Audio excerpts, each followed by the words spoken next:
কুলনা ইয়া নারু কুনি বারদাউ ওয়া সালামান আলা ইব্রাহিম।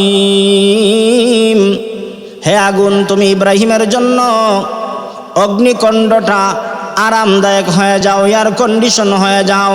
এমন ঠান্ডা হয় না যেই ঠান্ডার দ্বারা আমার ইব্রাহিমের কষ্ট হয়, এমন গরম হয় না যেই গরমের দ্বারা আমার ইব্রাহিমের কষ্ট হয়।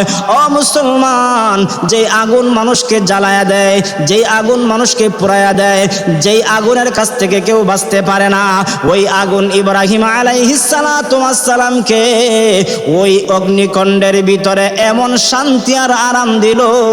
ইব্রাহিম নবী আলাইহিস সালাতু ওয়াস সালাম এক সপ্তাহ মতান্তরে 40 দিন সেই অগ্নিকণ্ডের ভিতরে ছিলেন। ইব্রাহিম নবী বলেন, আমার চামড়া পূর্বে দূরের কথা, গোশত পূর্বে দূরের কথা, আমার একটা পশম পর্যন্ত আগুন জ্বালাইতে পারে না। এমনকি আমি এই কথাটাও ঘোষণা করে দিতে চাই, ইব্রাহিম নবী বলেন, ওই যে অগ্নিকণ্ডের মধ্যে আমি এক সপ্তাহ মতান্তরে 40 দিন ছিলাম, এত আরামে আমি দুনিয়াতে আর কোনোদিন এত শান্তিতে বসবাস করি নাই।